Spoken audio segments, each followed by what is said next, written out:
प्रभात। मैं रजनीश मिश्रा +2 उच्च विद्यालय रसालपुर मानपुर गया। आज हम छठे क्लास में क्लास में उपस्थित हुए हैं और आज फिर हम काव्य खंड की चर्चा करेंगे। पिछले क्लास में भी हमने काव्य खंड की चर्चा की थी। काव्य खंड से हमने पाठ 3 और 4 की चर्चा की थी। आज जो है हम आपको पाठ 6 और पाठ 5 साथ ही 7 का भी कुछ चर्चा करेंगे। यानी 5, 6, 7 3 पाठों की चर्चा है, जिसमें 2 पाठ आपको विस्तृत रूप से चर्चा की जाएंगी, बताई जाएंगी, और एक पाठ का आपको उसमें दे दिया जाएगा, पूरा उसका जो भी विश्लेषण है वो रहेगा। तो 2 पाठ के साथ आज हम पहला जो पाठ हमारा 5वां पाठ है वह कवित्त है। कवित्त भी एक छंद है और इसके रचनाकार बहुत ही अच्छे ओजस्वी कवि हमारे भूषण जी हैं, कविराज भूषण, जो रीतिकाल से है। पहले भी मैंने आपको बताया था कि जो भी हमको पढ़ना है हिंदी साहित्य के इतिहास से, वह भक्ति काल, रीतिकाल और आधुनिक काल। तो अब तक मैंने जो 4 काव्य खंड में पढ़े, यानी पाठ नंबर 1 कड़बक, पाठ नंबर 2 पद सूरदास के, पाठ नंबर 3 तुलसीदास के पद, और पाठ नंबर 4 छप्पय जो था नाभादास का, सब भक्ति काल के कवियों की रचना पढ़ी है। आज जो 5वां पाठ हम पढ़ने जा रहे हैं वह रीतिकाल से है। वैसे ही 6वां और 7वां जो पाठ होगा वो आधुनिक काल से होगा। तो रीतिकाल के हमें एक ही कवि के बारे में पढ़ना है। वे कवि हैं कविराज भूषण, जिनकी रचना कवित्त यहाँ दी गई है। 2 कवित्त हमें पढ़ने हैं। कवित्त एक छंद है जिसमें 8, 9 पर 7, 8 पर यति आती है, साथ ही इसमें 31 मात्राएँ होती है, और अंतिम जो होता है वह गुरु होता है, लघु न होकर के गुरु होता है। और यह गे पद है, इसको गाया भी जाता है बहुत लय के साथ। तो हम आज पाठ नंबर 5 कवित्त, और इसके कवि हैं कविराज भूषण। तो भूषण जी के पहले हम जीवन परिचय को जान लेते हैं कि भूषण जी का जन्म कब हुआ, इनकी मृत्यु कब हुई, माता पिता कौन है, किस प्रकार की रचनाएं करते हैं, किसके बारे में इन्होंने रचनाएं की है। सारी चर्चा हम करने के बाद पाठ की तरफ जाएंगे कि कवि छंद कैसे हमको गाना है, कैसे पढ़ना है, कैसे समझना है, इस पर हम चर्चा करेंगे। तो भूषण जी से संबंधित कुछ बातें हम आपको बताने जा रहे हैं। यहाँ पर लिखा हुआ है कि कवि भूषण जी का जन्म 1613 ईस्वी सन, गांव का नाम है तिकवापुर, जिला है कानपुर और राज्य है उत्तर प्रदेश।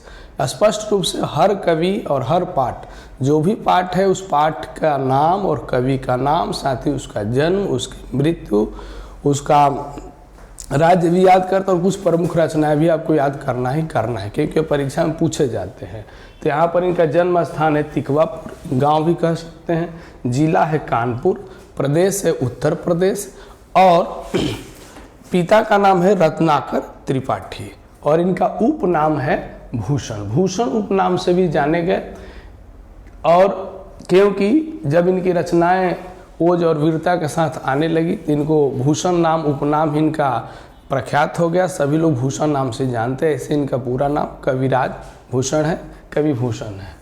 साथ ही कह रहा है कि इनके प्रमुख आश्रयदाता उस समय रीतिकाल में जितनी भी रचनाएं हुई सब श्रृंगारिक रचना हुई, क्योंकि उस समय जो भी कवि हुए वे नारी के नख से लेकर सिख तक का वर्णन करते थे, और जो भी राजा थे उनको प्रसन्न करने का वे काम करते थे।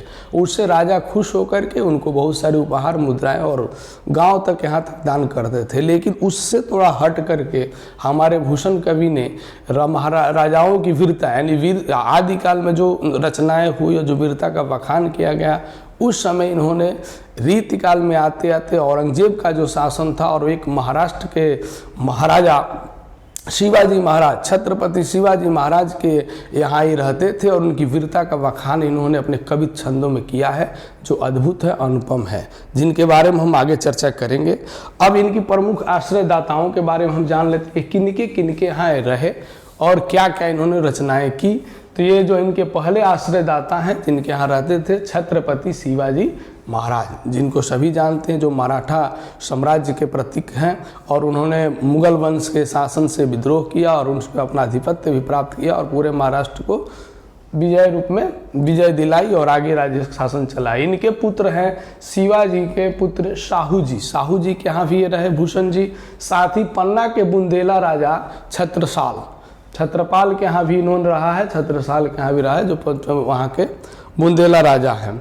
आगे विशेष रीतिकाल के प्रसिद्ध कवि, इनके बारे में और जान ली। रीतिकाल के और सारे कवि हैं, बोधा है, आलम है, सेनापति हैं, चिंतामणि हैं, केशवदास हैं। उन्हीं में से रीतिकाल के प्रसिद्ध कवि चिंतामणि त्रिपाठी और मतिराम भूषण के भाई के रूप में माने जाते हैं। कहा जाता है कि वे इनके भाई थे। किसके भाई थे? चिंतामणि त्रिपाठी जी और मतिराम जी के ये भाई माने इनके भाई थे, कहा जाता और बताया जाता, लोग जानते भी हैं। और इनकी प्रसिद्धीकरण कर रहा है कि माने प्रमुख रचनाएं कोई तो ज़्यादा इनकी रचनाएं नहीं है, फिर भी जो प्राप्त रचनाएं हैं उसके अंदर शिवराज भूषण इन्होंने लिखा है, जिसमें शिवाराज महाराज के पूरे चरित्रों का वर्णन है, जो 384 छंद में लिखे गए हैं और 105 अलंकारों का निरूपण उसके अंदर किया है। यानी ये भी जो है अलंकार निरूपण में, रस निरूपण में, छंद निरूपण में माहिर कवि माने जाते थे। तो इसमें आपको प्रश्न पूछ सकता है कि शिवराज भूषण में कितने छंद हैं? तो 384 छंद हैं। कितने अलंकार हैं? 105, जिसमें छत्रपति शिवाजी की प्रशस्ति करने वाले मुक्तकों का संग्रह है, जिसमें पूरी उनकी महानता उगाया गया है। दूसरी इनकी रचना है शिवा बावनी, यानी 52 मुक्तकों में छत्रपति शिवाजी की वीरता का बखान किया। इसमें 52 मुक्त हैं। एक बार परीक्षा में पूछा था कि शिवा बावनी में कितने मुक्तक? तो बावनी का अर्थ क्या है? 52 है। तो सीधा हम समझ सकते हैं कि 52 मुक्तक है। दूसरा हमारे हैं राजा छत्रसाल दशक लिखा गया है 10 छंदों में। दशक का अर्थ है 10 यहाँ है, इससे समझ लेना है। 10 छंदों में महाराज छत्रसाल की वीरता का यशगान इन्होंने किया है। ये इनकी प्राप्त रचनाएं हैं जो मिलती है। कुछ अप्राप्त रचनाएं भी हैं जिनकी चर्चा नहीं है। आगे इनकी भाषा ब्रज भाषा, प्रमुख रूप से हमें जानना है कि भूषण जी की भाषा कौन सी है, तो ब्रज भाषा है। साथ ही इनकी मृत्यु 1715 ईस्वी सन में हो गई।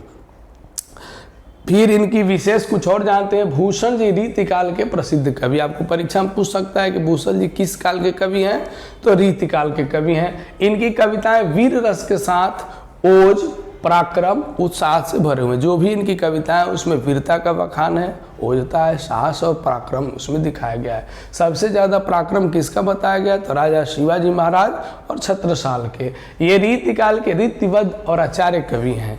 ये रीतिकाल में 3 चले, रीतिवद्ध, रीतिछंद और रीतिमुक्त। तो रीतिवद्ध कवि में इनको जाना जाता है, रीतिवद्ध में ही है। अब यहाँ पर आते हैं हम कवि जो है यहाँ पर दिया हुआ आपको 2 कविता आपको पढ़ने हैं।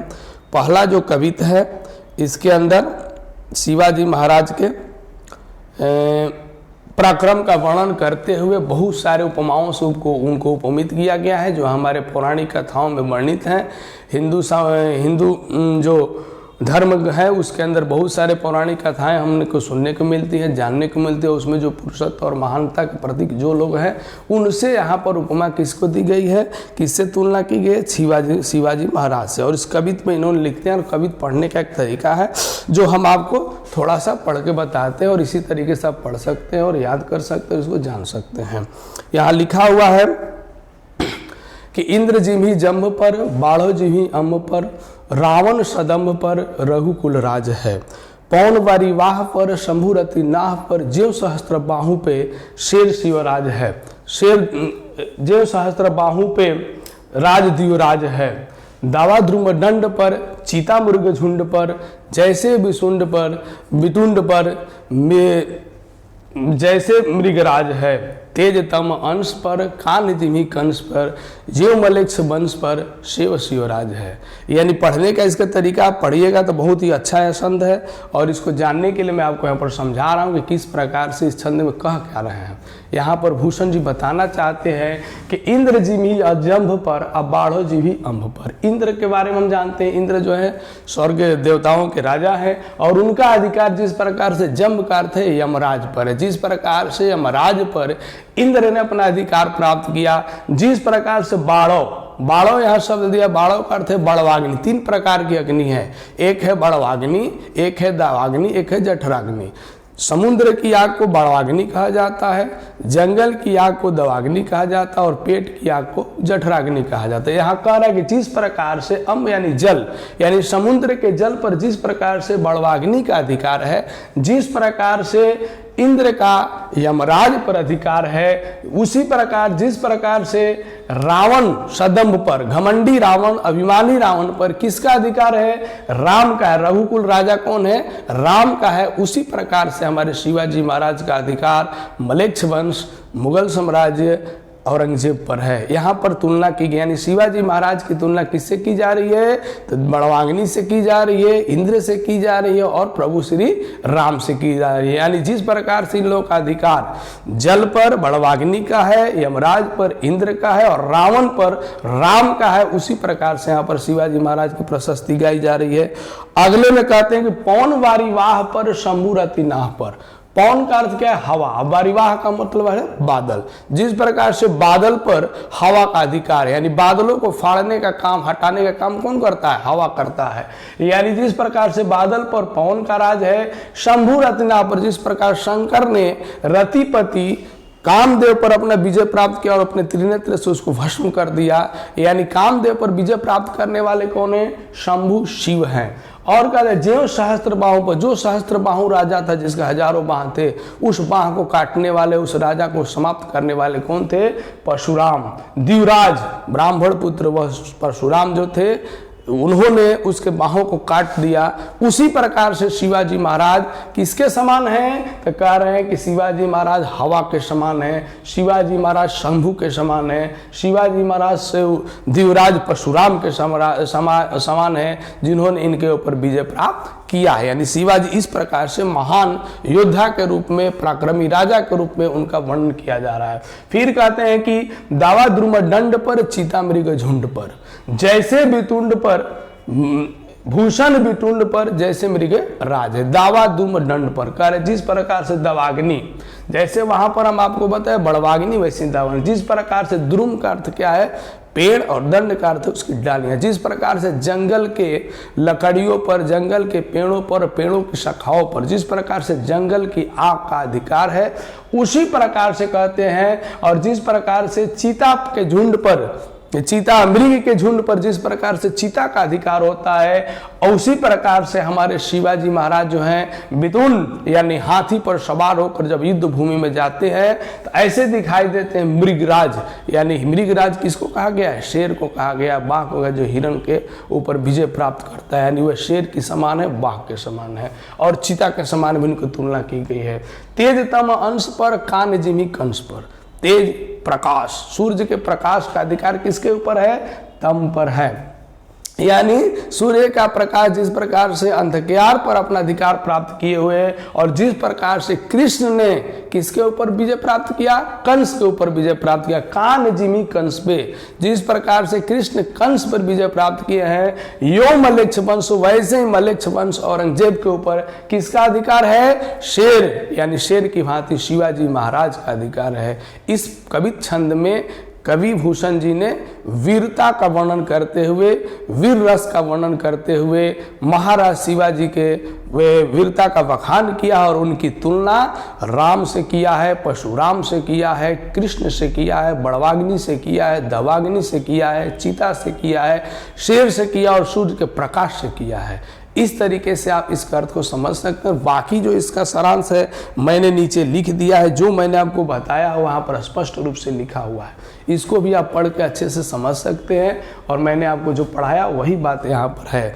अगला जो इसमें अंदर अगला जो कविता इनका है, पहला कविता शिवाजी महाराज के बारे में लिखे हैं, और दूसरा जो इनका कविता है राजा छत्रसाल के बारे में, क्योंकि उनके यहाँ भी रहे हैं, उनकी वीरता का बखान है। यहाँ पर राजा छत्रसाल के तलवार की बखान कर रहे हैं। उनकी तलवार कैसी है, कैसी दिव्य तलवार है जो युद्ध भूमि में उतरने के बाद उसके प्रकाश से क्या स्थिति पैदा होती है शत्रु सेना में, उसका वर्णन यहाँ पर हमारे भूषण जी कर रहे हैं, जो बता रहे हैं। यहाँ पर आपको कवित छंद में हम दिखा रहे हैं, बता रहे हैं किस प्रकार से यहाँ पर कह रहे हैं, बता रहे हैं छंद के माध्यम से राजा छत्रसाल के बारे में। कह रहे हैं कि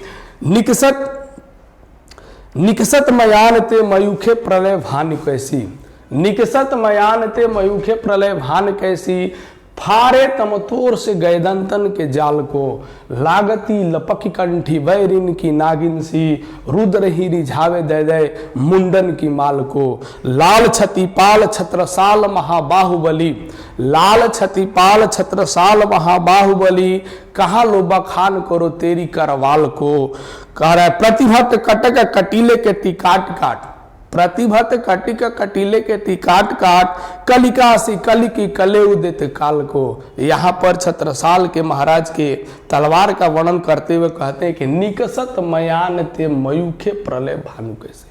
मयान तलवार हम कहाँ रखते हैं? मयान के अंदर। जब राजा छत्रसाल की तलवार युद्ध भूमि में उनके मयान से बाहर निकलती है तो ऐसा प्रतीत होता है, और निकलने के बाद उसमें जो किरणें निकलती है, मयूखे यानी किरणें जो प्रकाश निकलते हैं, ऐसा लगता है जैसे कि प्रलय काल में जब सूर्य उदित होते हैं और उनकी प्रलय वाली किरण जो धरती पर पड़ती है और चारों तरफ प्रलय हो जाता है, सारी दुनिया जलकर नष्ट हो जाती है, वैसे ही इनका जब तलवार जो है राजा छत्रसाल का जब मयान से बाहर निकलता है तो शत्रु सेना जो उसे जलकर समाप्त हो जाती है, और प्रलय रूपी भानु यानी प्रलय रूपी सूर्य कि किरण जब प्रलय काल में निकलती है वैसे इनकी तलवार मयान से निकलने के बाद चमक रही है। फिर कहते हैं उसकी स्थिति का कि फारे तम तोम, यानी कह रहे अंधकार के समूह को फाड़ कर समाप्त कर देती है और पूरे तरफ प्रकाशित हो जाता है। और कहा गैदंतन, गैदन के जाल को, गैदन माने हाथियों के समूह, हाथियों के जो समूह है जो विकराल, वह जैसे हाथी का समूह जब एक जगह इकट्ठा होता तो अंधकार छा जाता है, उस अंधकार रूपी उस अंधकार को खत्म करने के लिए जब ये अपनी तलवार निकालते हैं तो उसकी ज्योति से, उसके प्रकाश से, उसके किरणों से हाथी के जो समूह रूपी जाल है वह भी नष्ट हो जाता है। जैसे ऐसे लगता है कि शत्रु सेना को वह गाजर मूली की तरह काट करके समाप्त कर देती है, इतनी तेज इनकी तलवार है। इनकी तलवार का बखान फिर इसकी तलवार के बारे में कहते हैं कि लागती लपकी कंठी वैरिन के नागिन सो। कह रहा है कि इस प्रकार से इनकी तलवार तेज है, चंचल है, कि ऐसा लग रहा है जिस प्रकार से नागिन जो है लपक करके गर्दन पकड़ लेती है, उसी तरीके से इनकी तलवार लपकते हुए काटते हुए गर्दन को, शत्रु सेना को काटते हुए जमीन पर धाराशाही कर देती है। ऐसा इनका प्रतीत हो रहा है जैसे नागिन जैसी इनकी तलवार जो है शत्रुओं पर प्रहार कर रही है। रुद्र ही जी धावे दे दे मुंडन के माल को, जिस प्रकार भगवान शंकर ने रुद्रावतार में बहुत सारे राक्षसों का नाश कर दिया था, काट डाला था, मार डाला था, उस प्रकार से युद्ध भूमि में इनकी तलवार जो है रुद्र की भांति रौद्र रूप धारण किए हुए और अपना कार्य कर रही है। लाल छतिपाल छत्रसाल महाबाहुल कहते हैं राजा छत्रसाल, छतिपाल छत्रसाल जो सबके पालक हैं, सबके देख कर करने वाले हैं, ये महाबाहुबली हैं। इनके पराक्रम के सिवा आगे कोई टिक नहीं सका और कोई है भी नहीं। फिर कहते हैं कि कहाँ लोग बखान करो तेरी तलवार को, ऐ राजा छत्रसाल, मैं आपकी तलवार की कहाँ तक बखान करूं? आपकी तलवार नागिन के जैसे और सूर्य की किरणें प्रलय किरणों जैसी वह चमकदार है, तो मैं आपकी बखान कहाँ तक करूं? फिर कहते हैं प्रतिभट कटक कटीले के तिकाट काट, देखते देखते जो शत्रु सेना का समूह है उसको काट काट के जमीन पर धाराशाही कर दे, गिरा दी है। इस प्रकार से कलिका सी कलिकी, ऐसा लग रहा है जैसे काली माँ जो है अपना रौद्र रूप धारण करके आगे, और किलकारी जिस प्रकार से काली माँ भरती है और राक्षसों का नाश करती है, वैसे ही शत्रु सेना को नष्ट करने वाले कौन है? राजा छत्रसाल, जो अपनी तलवार से काट करके और वे काल को कलेऊ देते हैं, भोजन देते हैं। यानी जैसे काली माँ अपने रौद्र रूप से राक्षसों को काट करके समाप्त कर दी थी, वैसे ही यहाँ पर राजा छत्रसाल की तुलना की गई है कि आपकी भी तलवार जो है कलिका जैसा निकाली, जिसे किलकारी भरते हुए काल को क्या कर रही है? भोजन दे रही है, खाना दे रही है। कहते हैं कलेऊ देती काल को, कलेऊ का भोजन है, दे रही है काल को। यानी इसमें पहला कवि छंद में महाराज शिवराज जी का वर्णन है और दूसरे कवि छंद में राजा छत्रसाल का वर्णन है। इसको आप स्पष्ट रूप से समझ लेना है, जान ले। इसका अर्थ भी मैंने यहाँ पर भावार्थ के रूप में दे दिया है, लिख दिया है कि प्रस्तुत कविता में राजा छत्रसाल की वीणा का सांगोपांग सही रूप से वर्णन किया गया है। और रण क्षेत्र में छत्रसाल की जो तलवार है, प्रलयंकारी सूर्य, वही कह रहा है किस प्रकार से सूर्य की जो किरणें पड़ती है, भानु की किरण यानी सूर्य की किरणें जैसे प्रचंड रूप धारण करती है, वैसे इनकी युद्धभूमि में धारण कर लेते, पूरा इसमें वर्णन है। फिर मैंने कुछ यहाँ पर प्रश्न दिए हुए हैं जो आपको परीक्षा उपयोगी है, परीक्षा में पूछे जाएंगे। 2 मार्क्स के प्रश्न है, इसको ध्यान से पढ़ लेना है, समझ लेना, इंपॉर्टेंट कुछ क्वेश्चन है। यहाँ पर प्रश्न है कि आचार्य कवि या रीतिबद्ध कवि किसे कहते हैं। आपको 1 मार्क्स में पूछ सकता है कि भूषण जी किस धारा के कवि हैं, रीति मुक्त है, रीतिबद्ध है, रीति मुक्त, रीतिबद्ध, रीति छंद है। तो यहाँ पर आपको देखना होगा कि रीतिबद्ध कवि हैं और आचार्य कवि रीतिबद्ध कवि की परंपरा क्या रही है। तो हिंदी साहित्य के रीति काल में रस, अलंकार, नायिका भेद आदि का निरूपण करते। उदाहरण के रूप में कविता करने वाले कवियों की एक लंबी परंपरा थी, उसी परंपरा के अंदर ये भी आते हैं। ऐसे कवियों को आचार्य कवि कहा गया और रीतिबद्ध कवि कहा गया। और भूषण भी एक रीतिबद्ध कवि थे, किंतु अलंकार निरूपण करते करते आचार्य रूप पर कवि रूप भावी हो गया, यानी इनकी कविता थोड़ा सा वीर रसात्मक की तरफ चलेगी। श्रृंगार काल, रीति काल को श्रृंगार काल भी कहा गया, लेकिन वीर कथा के रूप में जाने पर वीर रस का जो वर्णन किए तो थोड़ा सा अलग हो गया, लेकिन फिर भी ये रीतिबद्ध कवि के रूप में जाने जाते हैं। यहाँ पर दिया वीर रस की कविताएं लिखने स्वतंत्र पर। दूसरा कवि को जो है क्वेश्चन है कि तेजतम अंश पर अकान जिमी कंस पर, यो मलेच्छ वंश पर शिव शिवराज है। बताया गया कि जिस प्रकार से कृष्ण का अधिकार कंस पे है और उसी प्रकार से औरंगजेब जो शासक है उसके ऊपर किसका अधिकार है, छत्रपति शिवाजी महाराज का है। वैसा ही वर्णन कर रहे, इन पंक्तियों में कर रहे हैं। भूषण ने बताया कि पराक्रम प्रशंसा सूर्य के प्रकाश जो अंधकार को विनष्ट कर देता है। कृष्ण जिस प्रकार कंस पर भारी पड़ते हैं और उनको मार डालते हैं, उसी पर मुसलमानों पर हमारे शेर शिवाजी भारी पड़ते हैं। इन पंक्तियों में छत्रपति शिवाजी महाराज का वर्णन किया कि उस मुस्लिम शासक कौन थे, औरंगजेब थे, उनके ऊपर इनका अधिकार प्राप्त हो गया था, अपने क्षेत्र को विजय दिला दिए थे। औरंगजेब को साहस नहीं हुआ कि शिवाजी महाराज से लड़े, उन्हीं के आश्रयदाता में ही रहे हैं और उनका वर्णन किया है। यहाँ पर कुछ ग्रीक कार्य भी हमने दिया क्योंकि इंपॉर्टेंट क्वेश्चन ये भी है, ये भी परीक्षा में पूछ सकता है, आपको लिखना है इसको। भूषण ने शिवाजी की तुलना मृगराज से क्यों की है। मृगराज मतलब मृग के ऊपर किसका अधिकार है, शेर का है, यानी शिवाजी महाराज शेर की भांति है। कवित शीर्षक कविता का सारांश, ये सारांश जो मैंने आपको लिखा है कवित में, कवित 1 का भी पूछ सकता है, कवित 2 का भी पूछ सकता है, तो जिसका पूछे उसका आपको लिखना है। 5 मार्क्स में आने की संभावना है। अगला जो पाठ है आपको तुमुल कोलाहल कला में, जिसका वर्णन हो चुका है, इसका मैं आपको पूरा डिटेल्स यहाँ पर दे दिया हूँ, इसको देख करके पढ़ लेना है। फिर मैं आपको पाठ नंबर 8 यह जो है पुत्र वियोग, पाठ नंबर 8 जो कविता है पुत्र वियोग है, और इसके पाठ नंबर 7 जो है पुत्र वियोग है, यह एक शोक गीत है। इसको लिखने वाले कवित्री हमारे सुभद्रा कुमारी चौहान जी हैं, जो यह आधुनिक युग का कविता है। अभी तक हमने भक्ति काल पढ़ा, उसके बाद रीति काल पढ़ा, और आज से जो हम प्रारंभ करे जाएंगे, जितने भी आगे हम पढ़ेंगे, 6ठा लेसन 7वां लेसन, तो 6ठा जो तुमुल कोलाहल कलश है, जयशंकर प्रसाद की रचना है, कमायनी से ली गई है, जिसकी चर्चा हमारे मैडम ने की थी, पढ़ाई थी हिंदी अध्यापिका, उस वीडियो को भी आप देखिए, उसको समझिए, और बहुत कुछ इसमें भी दिया गया है, इसको भी समझना है। 7वां जो पाठ है हमारा है आधुनिक काल का है, और इसके कवित्री हैं वीर रस की भी हैं, वीरता का बखान इन्होंने किया है, इनकी प्रमुख रचना थी, और इनकी बहुत सारी कविताएं भी चली, और एक कविता इतनी फेमस हुई जो नारी जागरण के लिए लिखी गई, और स्वतंत्रता आंदोलन में वह खूब चली। खूब लड़ी मर्दानी वह तो झांसी वाली रानी थी, बूंद लो हर बोलो के मुँह हमने सुनी कहानी थी, खूब लड़ी मर्दानी वह तो झांसी वाली रानी थी। झांसी वाली रानी का पूरा बखान सुभद्रा कुमारी चौहान ने इस जोश के साथ किया, जिसके चलते हमारे भारत के स्वतंत्रता जो आंदोलन चल रहा था उसमें नारियों का सहयोग एकदम जरूरी होगा, नारियों ने सहयोग किया, आगे बढ़ के आई, और ये भी इनका भी जीवन वृत्त हम जान लेंगे, समझ लेंगे। और आज जो यहाँ दिया हुआ है पुत्र वियोग जो कविता है, यह इनका वीर रस का नहीं है, शोक गीत है। हिंदी साहित्य में 2 ही शोक गीत लिखे गए, एक हमारे कवि सूर्यकांत त्रिपाठी निराला ने शोक गीत लिखा। जब उनकी पुत्री सरोज की मृत्यु हो गई थी, जिसके कारण वो विक्षिप्त भी हो गए थे, और उन्होंने एक स्मृति लिखी थी उसके बारे में, सरोज स्मृति नाम से, वह पुत्री के वियोग में हुआ था। और दूसरा जो शोक गीत है हमारी सुभद्रा कुमारी चौहान ने लिखा है पुत्र वियोग के रूप में, क्योंकि इनका पुत्र जो है असमय बिछुड़ गया, इनसे चला गया, उसी के वियोग में इन्होंने कविता लिखी। और यह कविता सिर्फ सुभद्रा कुमारी चौहान का ही नहीं है, जितनी भी संसार की माँ है उसका यह वियोग है, उसका यह दुख है, उसका यह बात है जो यह कर रही है। इसको ध्यान से समझिएगा, सबके लिए है। तो यहाँ पर पुत्र वियोग कविता, कवित्री के बारे में हम जान लेते हैं।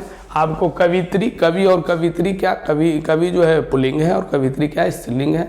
आपको यहाँ पर कवि का लिंग निर्णय पूछ सकता है कि कवित्री का लिंग निर्णय क्या है, तो स्त्रीलिंग है कि पुल्लिंग है, ये भी जानना है। और कवित्री का नाम है सुभद्रा कुमारी चौहान। ऐसे इनको चौहान नाम से भी हम जानते हैं, जैसे वर्मा महादेवी वर्मा है, प्रसाद जयशंकर प्रसाद है, त्रिपाठी सूर्यकांत त्रिपाठी निराला है, सूर्यकांत त्रिपाठी निराला जी है, पंत सुमित्रानंदन पंत है, दिनकर रामधारी सिंह दिनकर है। वैसे ही आपको सुभद्रा कुमारी चौहान है, जिनका जन्म 16 अगस्त 1904 ईस्वी सन, हमें याद रखना है इनका जन्म 16 अगस्त 1904 ईस्वी सन को हुआ है। जन्म स्थान इनका क्या है, निहालपुर, जिला है इलाहाबाद, प्रदेश है उत्तर प्रदेश, माता का नाम है श्रीमती धीरजा कुंवर और पिता का नाम है ठाकुर रामनाथ सिंह। ये इनका पारिवारिक है, ये भी आपको पूछ सकता है कि सुभद्रा कुमारी चौहान के माता का नाम क्या था, पिता का नाम क्या था।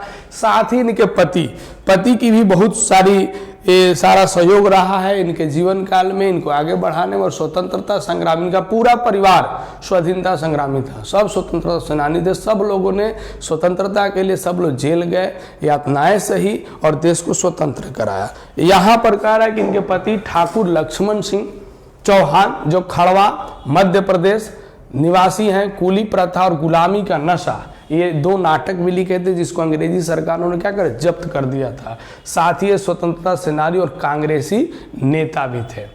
प्रधान कर्म क्षेत्र किसका, हमारे सुभद्रा कुमारी चौहान का कर्म क्षेत्र का पढ़ाई लिखाई, बहुत अच्छे स्कूल में पढ़ते, लेकिन 9th क्लास के बाद इन्होंने पढ़ाई छोड़ दी, क्योंकि गांधी जी का असहयोग आंदोलन आ गया और उसी में इन्होंने पढ़ाई लिखाई छोड़ दी और स्वतंत्रता आंदोलन पूर्ण रूप से लग गई। फिर इनकी शादी भी होगी। आगे कह रहा है कि इनका, हमारे सुभद्रा कुमारी चौहान जी का कर्म क्षेत्र क्या है, तो समाज सेवा, राजनीति, स्वाधीनता संघर्ष में सक्रिय भागीदारी इनकी रही है।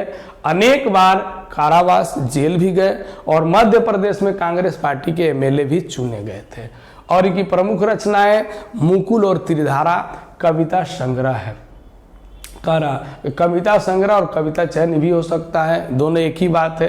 तो कोई मुकुल को कविता संग्रह कहता है, त्रिधारा को कविता चयन कहता है, दोनों चीज़ दे दिया गया। अगर आपको एग्जाम में पूछता है तो वो समझ लेना है, लेकिन दोनों में कविताएं हैं, मुकुल में भी कविताएं हैं और त्रिधारा में भी कविताएं हैं। फिर इनके बिखरे मोती और सभा का खेल कहानी संग्रह है। आपको परीक्षा में पूछ सकता है कि बिखरे मोती किसका कहानी संग्रह है, तो सुभद्रा कुमारी चौहान। या मुकुल किसकी रचना है, तो सुभद्रा कुमारी चौहान। पुरस्कार इनको मुकुल पर इन्हें 1930 में हिंदी साहित्य सम्मेलन का सेक्सरिया पुरस्कार मिला। सेंटअप परीक्षा जो आपका हुआ था उसमें मॉडल पेपर में देखिएगा यह प्रश्न आया था कि सेक्सरिया पुरस्कार किसको दिया गया था, यानी किस कवित्री किस कवि को दिया गया था। तो सेक्सरिया पुरस्कार आपको किसको मिला है, सुभद्रा कुमारी चौहान को मिला है, जो इलाहाबाद साहित्य सम्मेलन से दिया गया था। जो इनको किस रचना पर मिला है, मुकुल पर मिला। मुकुल जो इनकी कविता संग्रह उसी पर इनको 1930 में दिया गया है। इनकी मृत्यु जो है 15 फरवरी 1948 वसंत पंचमी के दिन। ये भी प्रश्न है, वसंत पंचमी के दिन किस कवि या कवित्री की मृत्यु हुई थी, तो वह है सुभद्रा कुमारी चौहान। और दिन भर नागपुर से जब जबलपुर आ रहे थे तो कार दुर्घटना में इनकी मृत्यु हो गई। तो इतना इनके बारे में मैंने आपको बताया। फिर इनकी जो एक कविता है पुत्र वियोग, इसको अच्छे से समझना है क्योंकि इससे प्रश्न हर साल पूछे जाते हैं। जितना भी आप मॉडल पेपर देखिएगा उसमें जरूर आपको इस पाठ से प्रश्न मिलेगा। तो इस पाठ को हमें समझना, यह शोकगीत है और एक माँ के दुख का यह वेदना है जो प्रकट यहाँ हुआ है। कविता के माध्यम से मैं आपको बताना चाहूँगा, ध्यान से सुने। कहते हैं कि आज सीमाएं भी हंसती है उल्लास विश्व पर छाया, मेरा खोया हुआ खिलौना अब तक मेरे पास न आया। कवित्री बहुत दुखी है और अपने पुत्र के वियोग में यह बात बोल रही है और कह रही है कि आज पूरी दुनिया उत्साह मना रही है, उमंग मना रही है, अब पूरे दिशाएं भी हंस रही हैं, 10 दिशाओं में उल्लास है, चारों तरफ खुशियां दिखाई दे रही है, लेकिन कहती है कि मेरा खोया हुआ खिलौना। यहाँ पर कवित्री अपने पुत्र को किस रूप में देख रही है? खिलौना के रूप में। जिस प्रकार से अपने खिलौना से लोग प्रेम करते हैं और खिलौने से खेलते हैं, वैसे ही कवित्री अपने पुत्र के साथ खेलती थी, उसे प्यार करती थी। तो कवित्री करके पूरी दुनिया प्रसन्न है, सब लोग खुश है, सब लोग आनंद मना रहे हैं, चारों 10 दिशाओं में आनंद है, लेकिन मेरा जो पुत्र था, मेरा जो खिलौना था, जो हमसे दूर चला गया, वो आज तक मेरे पास आया नहीं। इसीलिए मेरे जीवन में कोई सुख नहीं, कोई आनंद नहीं, कोई उत्साह नहीं। यहाँ पर प्रकट इस 4 लाइन में कवित्री करे कि आज तक मेरे पास वो आया नहीं। फिर कहती है कि शीत न लग जाए इस डर से, कभी गोद से जिसे न उतारा, काम छोड़ काम दौड़ कर आई, माँ कहकर जब उसने पुकारा। यहाँ कवित्री कह रही है कि मैं अपने बच्चे को, अपने खिलौने की इतना प्यार करती थी कि कभी भी उसको गोद से नीचे नहीं उतारती थी। कारण क्या है कि जब गोद से नीचे उतरेगा और चलेगा तो उसके पैर में ठंड लग जाएगी, शीत लग जाएगी, ठंड लग जाएगी। इस भय के कारण मैंने उसको गोद से उतारा नहीं, हमेशा उसको अपने गोद में उठाए रहा, उससे प्रेम करती रही। और कवित्री आकर कहेगी छोड़ काम, अगर कहीं मैं उसको छोड़ करके काम में लग गई, तो जैसे ही मेरा पुत्र माँ कह के पुकारा, मैं दौड़ कर आई।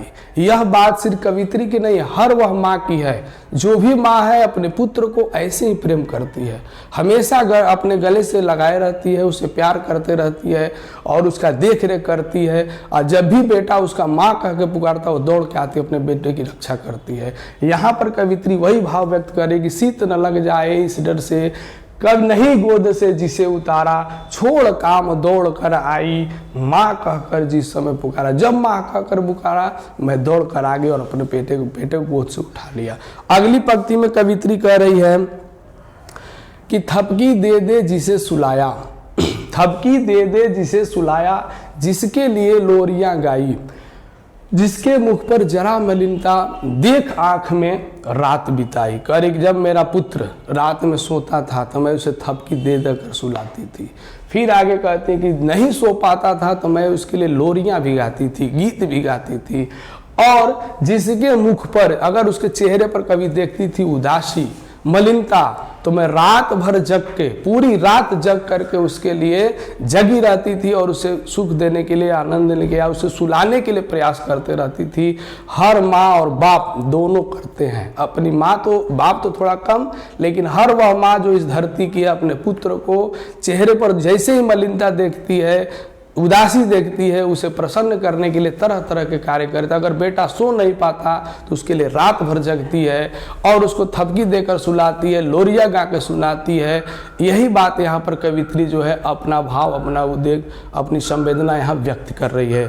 फिर अगला 4 लाइन में कवित्री कहती है कि जिसके लिए भूल अपनापन, जिसके लिए मैंने अपना सब कुछ भूल दिया, जिसके लिए भूल अपनाकर पत्थर को भी देव बनाया, जहां कहीं नारियल दूध बतासे, कहीं चढ़ाकर शीश नवाया। कवित्री करेगी जिसके लिए मैंने अपना सब कुछ भुला दिया, अपने बारे में नहीं सोचा, और जहां जहां जिस ने कहा, यानी कह रहे कि पत्थर को भी क्या कर दिया, मैंने देवता बना लिया। जो मंदिर कहा, जो मस्जिद कहा, वहां मैं अपने पुत्र की रक्षा के लिए गई। जहां पर लोगों ने कहा कि बतासा चढ़ाओ, नारियल चढ़ाओ, लड्डू चढ़ाओ, जल चढ़ाओ, दूध चढ़ाओ, मैंने सारे कार्य किए। यहाँ कवित्री इस लाइन बता रहे हैं, कहीं नारियल दूध बतासे, कहीं चढ़ाकर शीश नवाया। हर जगह मैंने अपने सर को झुकाया कि मेरे बेटे की रक्षा हो जाए, मेरा बेड़ा बच जाए, कोई भगवान हमारे बेटे की रक्षा कर ले, बचा ले।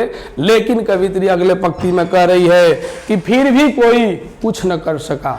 कहते हैं कि फिर भी कोई कुछ न कर सका, छीन ही गया खिलौना मेरा, मैं असहाय विवश बैठी ही, रही उठ गया छौना मेरा। कहती है कि मैं भगवान के दर दर गई, हर मंदिर, हर मस्जिद, जहां लोगों ने कहा वहां जाकर मैंने शीश नवाया, दूध चढ़ाया, बतासे चढ़ाया, सब कुछ किया, लेकिन कहीं मेरी रक्षा किसी ने नहीं की। उसके बाद कहती है कि फिर भी कोई कुछ नहीं किया, और क्या हो गया, छीन ही गया खिलौना, यानी मेरा बेटा, मेरे खिलौना मुझसे दूर चला गया।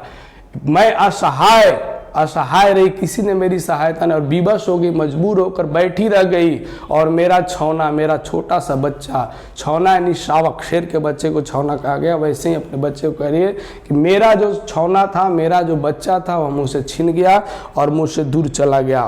फिर कवित्री कहती है कि तड़प रहे हैं विकल प्राण, कवित्री कहती तड़प रहे हैं विकल प्राण, मुझको पल भर शांति नहीं है, वह खोया धन पा न सकूंगी, इसमें कुछ भी भ्रांति नहीं है। कवित्री कहती है कि मेरा मन तड़प रहा है, हर माँ का मन तड़पता है अपने बेटे के लिए, सभी माँ का मन तड़प रहा है। वैसे कवित्री करे कि मेरा मन, मेरा प्राण तड़प रहा है और मुझको एक पल के लिए भी शांति नहीं है। मुझे कब शांति मिलेगी? जब मेरा पुत्र मेरे पास आएगा। लेकिन कह रहे कि यह सच्चाई है कि वह ऐसा धन है, वह खोया धन पा न सकूंगी, यह धन ऐसा जिसको मैं खो दी हूँ, यह हमें प्राप्त होने वाला नहीं, इसमें कुछ भी भ्रांति नहीं है, हमको भ्रम भी नहीं है। क्योंकि अगर धन संपत्ति रहता, चला जाने के बाद आने का उम्मीद और आ भी जाता है, लेकिन जो पुत्र है जो एक बार चला गया, जो भी इस धरती से एक बार चला गया, दोबारा आता नहीं है, वैसा संपत्ति क्या चर्चा कर रही है। वह खोया धन पा न सकूंगी, इसमें हमको कोई भ्रांति भ्रम भी नहीं है, फिर भी उस पुत्र के लिए मेरा मन तड़प रहा है। आगे कहती कि फिर भी रोता ही रहता है, नहीं मानता है मन मेरा, बड़ा जटिल नीरस लगता है, सूना सूना आंगन मेरा। कवित्री कहती है कि इसके बावजूद भी मेरा मन हमेशा रोते रहता है, तड़पते रहता है। किसके लिए भाई? अपने पुत्र के लिए। नहीं मानता, कितना भी मैंने अपने मन को मनाना चाहा, समझाना चाहा, मेरा मन मानता नहीं है। बड़ा जटिल, बड़ा कठिन है, नीरस है, हमारे जीवन में थोड़ा भी सरसता नहीं है। लगता है कैसा भाई? सूना सूना जीवन, मेरा जीवन सूना सूना हो गया। किसके बिना? पुत्र के बिना। यहाँ कवित्री बता रही कि हर माँ का दुख यही है जो कवित्री का दुख है। जब किसी माँ का पुत्र चला जाता है तो उसके जीवन को, उसके उस पुत्र के क्षति को भरने के लिए कोई उपाय नहीं है। फिर भी माँ का मन मानता नहीं, वो उसको याद करती रहती है। यहाँ कवित्री भी वही भाव प्रकट कर बता रही है। यह लगता है, फिर कवित्री कहती है कि यह लगता है एक बार, कहती है कि यह ऐसा लगता है कि एक बार यदि पल भर के लिए पा जाती है, ऐसा महसूस होता है कि एक बार के लिए मेरा बेटा, एक सेकंड के लिए भी, पल का मतलब क्या है? सेकेंड, पल भर के लिए भी मेरे पास आ जाए तो मैं उसको छाती से लगा लेती और गले से लगा करके मैं क्या कहती, करे कि यह लगता है एक बार यदि उस पल भर को उसको पा जाती, जी से लगा प्यार से, सर सहला सहला उसको समझाती। जी से यानी हृदय से लगा करके और उसके सर को सहला सहला कर मैं कहती, क्या कहती भाई? कि मेरे भैया मेरे बेटे अब माँ को यूं छोड़ न जाना, बड़ा कठिन है बेटा खोकर माँ को अपना मन समझाना। कवित्री बोल रही है कि मेरे भैया मेरे बेटा, गले से लगाकर उनको समझाने की बात कर रही है। कहती है कि मैं समझाती, बताती और कहती कि माँ को यूं छोड़कर अब नहीं जाना, अब आ गया, तुमको अब जाने की जरूरत नहीं है, क्योंकि बड़ा कठिन काम है। बेटा को खोकर हर माँ को अपने मन को समझाना बहुत ही कठिन है, बहुत ही दुखद है। यह समाज में कह रहा है कि दुनिया में हर माँ के लिए कह रहा है कि बड़ा कठिन है बेटा खोकर माँ को अपना मन समझाना। पिता अपने मन को समझा लेगा, भाई अपने मन को समझ, लेकिन माँ अपने मन को कभी समझाएगी नहीं। यही कह रही है कि मेरे भैया मेरे बेटा अब माँ को यूँ छोड़ न जाना, बड़ा कठिन है बेटा खोकर माँ को अपना मन समझाना। अब यहाँ परिवार में ला रही है कवित्री, और कविता के भाव को लास्ट 4 लाइन कहती है कि माँ का हृदय, भाई का हृदय, बहन का हृदय, पिता का हृदय किस प्रकार से पुत्र के लिए तड़प रहा है, उसमें सबसे ज्यादा कौन तड़पता है? माँ। परिवार में लाई कह रही है कि भाई बहन भूल सकते हैं, भाई बहन भूल सकती हैं, पिता भले ही तुम्हें भुलावे, किंतु रात दिन की साथिन माँ कैसे अपना मन समझावे। यहाँ कवित्री कह रही है कि हो सकता है कि भाई बहन कुछ दिन बाद भूल जाएं, अपने भाई को भाई बहन भूल जाते हैं जो भाई चला गया है। यहाँ तक भी हो सकता है कि पिता भी बेटे को भुला दे, वह भी धीरे धीरे भुला देते हैं, लेकिन माँ जो दिन रात पुत्र के साथ कौन दिन रात रहता है? वह माँ। कवित्री करेगी दिन रात की साथिन माँ, कैसे अपना मन समझावे। यानी जो दिन रात पुत्र के साथ रहने वाली माँ है, वो अपने मन को नहीं समझा पाती है। भले भाई बहन पिता उसको धीरे धीरे भूल जाते हैं, लेकिन माँ कभी भी अपने बच्चे को भूलती नहीं है। और बच्चा कितना भी बड़ा हो जाए, माँ के लिए वो छौना ही है, शावक ही है, बच्चा ही है, खिलौना ही है। भले बेटा बूढ़ा भी हो जाए तो माँ जब तक जिंदा है अपने नज़र में अपने बेटे को बच्चा ही समझती है और बच्चा ही देखती है। यहाँ पर कवित्री शोकगीत में, कविता में बहुत ही अच्छे तरीके से एक माँ और बेटे के संबंध का यहाँ पर वर्णन किया है, जो अद्भुत है, जो सबके लिए है और हम सब के लिए भी है। जो भी समाज में पुत्र है और माँ है, उसके दर्द को यहाँ पर दिखाया गया, बताया गया है। यहाँ पर मैंने इस कविता का भाव आपको पूर्ण रूप से लिख दिया है। जितना मैंने बताया, जो मैं आपको बात बताया वही यहाँ पर लिखा हुआ है, सरल भाषा में है और इसमें कोई कठिन शब्दों का प्रयोग भी नहीं किया गया। इसको आप पढ़ लीजिएगा। हो सकता है 5 मार्क्स में पूछ दे कि पुत्र वियोग कविता का सारांश लिखिए या भाव लिखिए, तो 5 मार्क्स में आएगा। इस कविता को पढ़ के समझ के लिख सकते हैं। इसमें कोई कठिन नहीं है, खड़ी बोली हिंदी में लिखी हुई है, यह अर्थ आप भी समझ सकते हैं। साथ ही इसमें कुछ मैंने क्वेश्चन जो उपयोगी है आपको परीक्षा में आने वाले यहाँ दिया हुआ है 2 मार्क्स के अंदर, इसको भी पढ़ लेना है। कवित्री का खिलौना क्या है? स्पष्ट है कि कवित्री किसके साथ खेलती है, किसकी देखरेख करती है, तो वह खिलौना उसका पुत्र है। लिखा हुआ है कवित्री का खिलौना उसका बेटा है। बच्चों को खिलौना प्रिय होता है, वह उनकी सर्वोत्तम प्रिय वस्तु होती है। इसी प्रकार कवित्री के लिए उसका बेटा उसके जीवन का सर्वोत्तम उपहार है, इसलिए वह कवित्री का खिलौना है। अगला जो आपको प्रश्न यहाँ पर दिया हुआ है कि पुत्र के लिए माँ क्या क्या करती है। हर पुत्र की माँ जो है, हर बेटे की माँ जो है अपने बेटे के लिए क्या क्या करती है, आपको अनुभव होगा, आपको एहसास होगा, उसको भी आप लिख सकते हैं। चाहे वही चीज़ यहाँ दिया हुआ है कि पुत्र के लिए माँ निजी सुख, अपना जो सुख है उसको भुला देती है और बेटे के सुख के लिए हर वो काम करती है जिससे उसका बेटा प्रसन्न रहे, उसके चेहरे पर कहीं मलिनता दिखाई न दे। कह रहा है सोचने समय नहीं रहता है, वह इसके लिए स्वास्थ्य और सुरक्षा का पूरा ध्यान रखती है। बेटा को ठंड न लग जाए अथवा बीमार न हो जाए, इसके लिए उसे सदा गोद में लेकर उसका मनोरंजन करती है, लोरियाँ गाकर सुनाती है। रात भर कभी उसको तकलीफ होता, रात रात वह जगती भी है। अगला जो प्रश्न आपको एक व्याख्या भी इसमें पिछले बार भी पूछा था, इस पार्ट से पिछले बार का देखिएगा एग्जाम का, उसमें प्रश्न आया है, इसी पार्ट से था। और आज दिशाएं भी हंसती है उल्लास विश्व पर छाया, मेरा खोया हुआ खिलौना अब तक मेरे पास न आया। सब प्रसंग व्याख्या कीजिए या इसका व्याख्या कीजिए, तो उसमें व्याख्या में आपको जरूर पाठ का नाम लिखना है। और पंक्तिकार प्रस्तुत पंक्ति पुत्र वियोग पाठ से लिखिए, इसके कवित्री सुभद्रा कुमारी चौहान है। जन्म मृत्यु भी याद है तो लिख सकते हैं, इतनी लाइन जरूर, और उसकी फिर आपको व्याख्या करनी होगी जो यहाँ पर दिया हुआ समझना। इसी पाठ्य पुस्तक से आपको गृह कार्य भी, गृह कार्य क्यों दिया जा रहा है, स्वाध्याय जरूरी है। स्वाध्याय की चर्चा हम बार बार कर रहे हैं। अपने आप कुछ करो, सारे शिक्षक के ऊपर, सारे सिर्फ क्लास अटेंड करने से थोड़े होगा, थोड़ा सा अपने भी प्रैक्टिस करना है, अपने दिमाग को भी दौड़ाना और लिखना है। हर विषय में, सिर्फ हिंदी क्या, सारे विषय में स्वाध्याय जरूरी है। इसलिए हर पाठ का जब समापन हम करते हैं तो उसमें 2-3 क्वेश्चन आपको जरूर देते हैं और उसको लिखना इंपॉर्टेंट क्वेश्चन। ये भी मत समझो कि बोर्ड में आने वाला प्रश्न है। यहाँ पर जब पुत्र को छौना कहने में क्या भाव है, छौना का मतलब क्या है, शावक, शेर के बच्चे को छौना कहा जाता है, छोटा सा बच्चा। भाव यही है कि हर माँ के लिए उसका बेटा कितना ही बड़ा हो जाए, छोटा बच्चा है और उसको बच्चे की तरह वह देखती है। भले बेटे को लगे कि मैं बहुत बड़ा हो गया, बाप भी हो गया, लेकिन उस माँ के लिए वह क्या है, छोटा सा बच्चा ही है। पुत्र वियोग कविता का सारांश लिखने के लिए आपको 5 मार्क्स में आ सकता है। माँ के लिए अपना मन समझाना क्यों कठिन है, क्योंकि वह सब कुछ बर्दाश्त कर सकती है लेकिन पुत्र का वियोग कभी बर्दाश्त नहीं कर सकती। आज पाठ यहीं पर हम समाप्त करते हैं।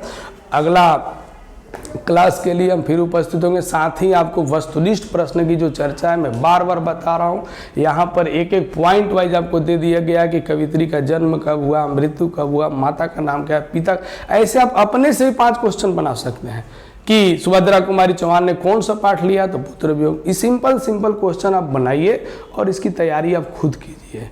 धन्यवाद।